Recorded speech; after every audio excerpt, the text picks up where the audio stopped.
Hey guys, I hope all is well. Thank you for joining me for this Truth Talk video. In today's episode, we'll be talking about Dr. Dre revealing who's the puppet master of the music industry. But before we begin, I just wanted to let you guys know that if you'd like to further support the channel, you can check out the Truth Is store and see if you find anything you like. At the Truth Is store, we have the Truth Is shirt and hoodies in many different colors. And we also got coffee mugs and phone cases and a bunch of other stuff. So if you'd like to further support the channel and help with the funding of Truth Records, check out the Truth Is store. The link would be in the description. Now, let's get right into it.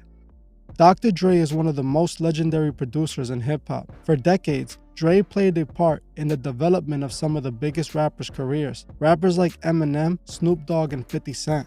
Before Dr. Dre was known as the legendary producer he is today, he was coming up as a rapper/producer, a part of the rap group NWA. NWA is looked at as the group that forever changed hip-hop, as they're credited for popularizing gangster rap, a genre that was pretty much underground at the time. After leaving NWA, Dr. Dre would become one of the most impactful producers in hip-hop, building his legacy and eventually reaching the level of hip-hop royalty.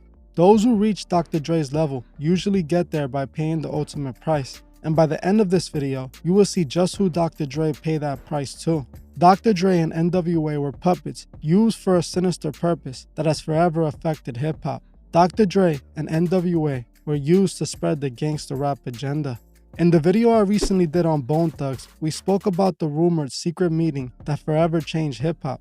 A secret meeting between record label executives and a group of secret music industry investors. In 1991, I was invited to attend a closed-door meeting with a small group of business insiders to discuss rap music's new direction. Little did I know we would be asked to participate in one of the most unethical and destructive business practices ever seen.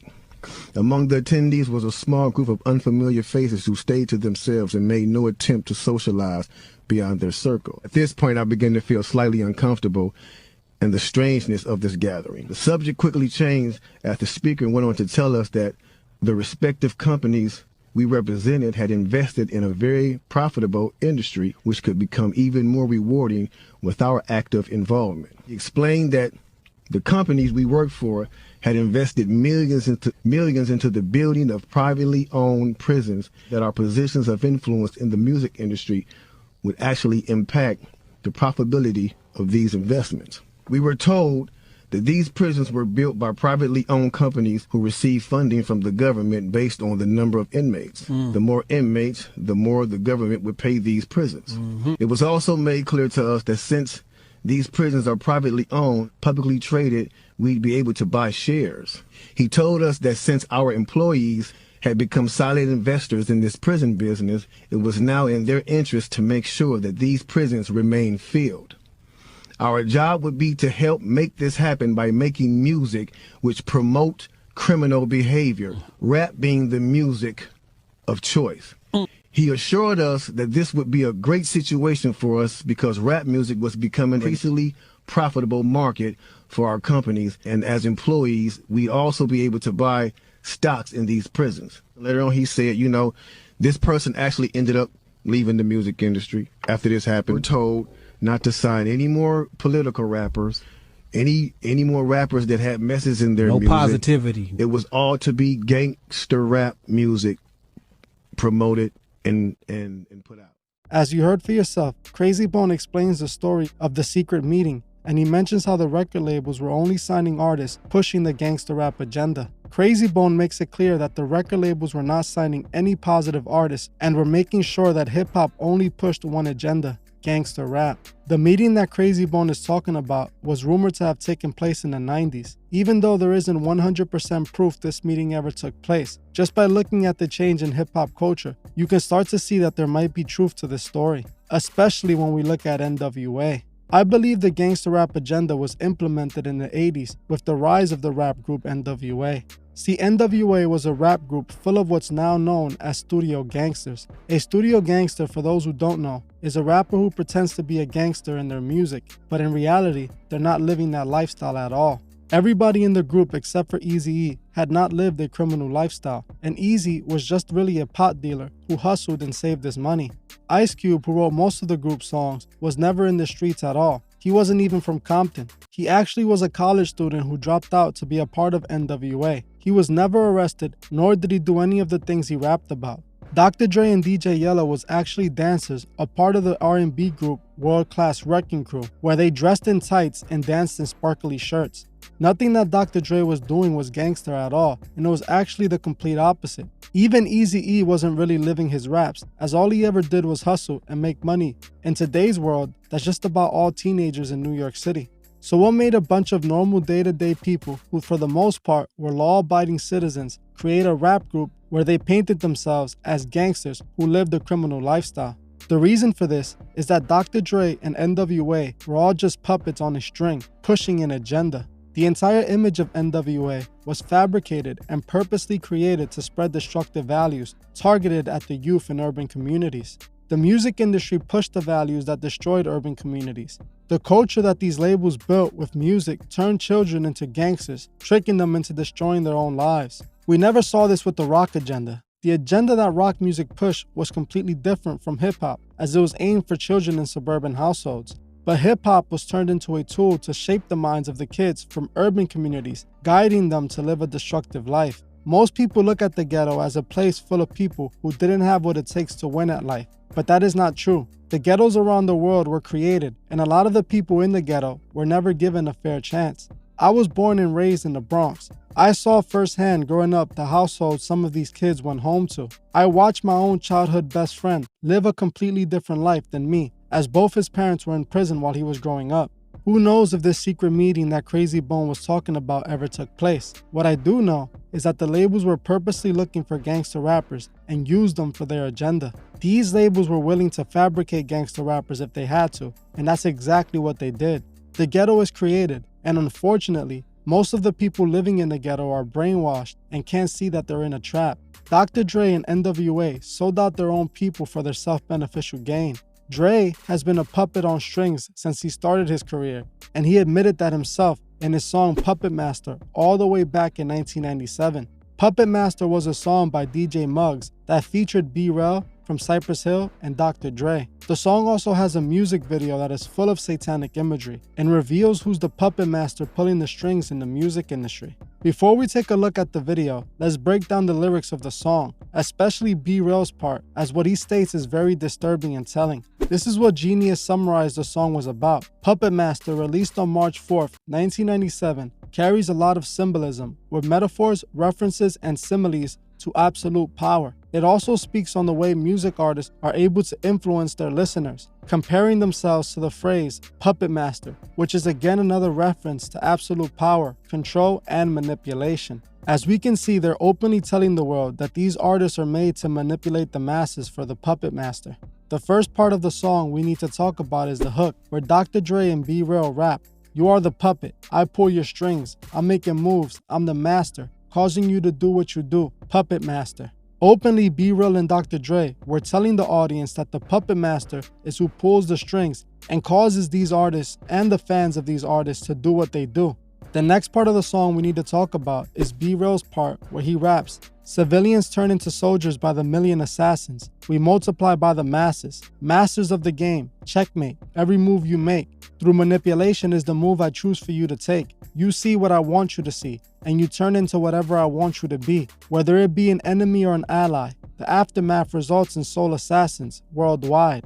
B-Rel openly admits that through manipulation, he is able to control his audience, and this clearly indicates that B-Rel knows that they're heavily influencing their fans. He explains how he turns civilians into soldiers. This means that they influence regular people to live gangster lifestyles, guiding them to ruin their own lives. Openly, Dr. Dre and B-Rel admits that they're puppets on strings, being used to manipulate the masses. The last part of the song we need to look at is when B-Rel raps, "Executive order, make your time shorter. Get your recorder, play it back. Your mind, body, and soul have been captured and taken captive by the puppet masters." It can't get any more open than this. They even mention that they have executive orders to capture souls that are taken captive by the puppet master. When we watch the music video for the song, we see exactly who the puppet master is. This music video is one of the most satanic music videos I have ever seen. The video opens with disturbing satanic imagery, and it then switches to show Dr. Dre sitting in front of the devil and what appears to be hell, playing some type of game. The devil is played by Be Real. Instantly, you can see exactly what Dr. Dre and Be Real was telling the world with this song. The devil is the puppet master of the music industry. The music video shows Dr. Dre dressed as some sort of satanic priest, with his eyes all white, looking demonically possessed. Be Real is dressed as a Baphomet-inspired devil as he raps about being the puppet master and telling his fans that they're being manipulated to do what they do. Now we can see that Be Real's verse was written from the perspective of the devil. So when he raps, through manipulation is the move I choose for you to take. You see what I want you to see, and you turn into whatever I want you to be. He is speaking from the perspective of the devil, telling the world that he turns the masses into whatever he wants them to be, guiding them to a burning end. This directly proves my point when it comes to the ghetto's problems being created. Those who live in the ghetto are manipulated to live the lives that they live by the puppet master. All the way back in the 90s, Dr. Dre and Be Real openly told the world who was pulling the strings in the music industry and who was manipulating the world and guiding them to a burning end. It is no coincidence that Dr. Dre will be responsible for Eminem's career. Eminem has openly admitted that he sold his soul to the devil, and he has openly admitted that his music was manipulating his fans. If we take a look at Dr. Dre and Eminem's song Guilty Conscious, we see them playing as the conscience of three different people who are about to make a bad decision. The song shows them influencing the minds of each person. At the beginning of the video, Dr. Dre plays as he's an angel on the shoulder, while Eminem plays the devil. By the end of the video, Dr. Dre reveals that he's just as evil as Eminem. This represents the duality the Freemasons love to show so much. The Masons love to create the hero and the enemy, but it all serves the same agenda. As we can see, Dr. Dre is just another puppet, pushing the agenda set by the puppet master. Dr. Dre went from being a dancer in tights to a studio gangster who influenced millions of kids all over the world into adopting destructive values. Dr. Dre was willing to sell his soul to the devil in order to have his paradise on earth, not caring that he was sacrificing his own people. We have seen what gangster rap music has done to hip-hop and urban communities around the world. Drill music is a direct descendant of gangster rap, and we can see just how destructive drill music has been. Drill music is literally death music that promotes evil. Those kids who got sacrificed for drill music songs are offerings made to the puppet master himself, as like Be Real said, he manipulates them to do the evil they do. Drill music embodies evil, and sadly the kids growing up love it and can't get enough of it. In my opinion, Dr. Dre and NWA are just as responsible for the destruction drill music is causing as the actual drill rappers themselves. Now, as we can see, even if that secret meeting never took place, we can still confidently say that there was 100% an agenda in motion to push gangster rap. Dr. Dre and NWA were used to push that agenda and establish gangster rap in the mainstream. Like I always say, every day we wake up, our souls are at stake. And as you saw in this video, Lucifer wants inside of your mind. He wants to manipulate the masses and trick them into following him to a burning end. We must remember what purpose these artists serve. They're all puppets, serving the puppet master himself. Well, that's it for this video. Thank you all for watching, and I'll see you guys in the next one. I just want to give a special shout out to the Truth Movement members. Thank you so much for all your support. If you would like to further support the channel, join the channel below by hitting the join button. Or you can join me on Patreon, the link would be in the description. Another way you can further support the channel is by buying a Truth Is shirt. If you would like a Truth Is shirt, email me at thetruthis211@gmail.com or DM me on Instagram at thetruthis01. Also, please leave a comment below on your thoughts on this video and on any future topics you would like to see me cover on my channel. If you like this video, please hit the like button as this helps other people find these videos. If you're new to the channel, please subscribe and hit the bell so you can be notified of future videos. Please follow me on Instagram at thetruthis01 and on TikTok at thetruthis. I will gladly appreciate it. Thank you. Goodbye.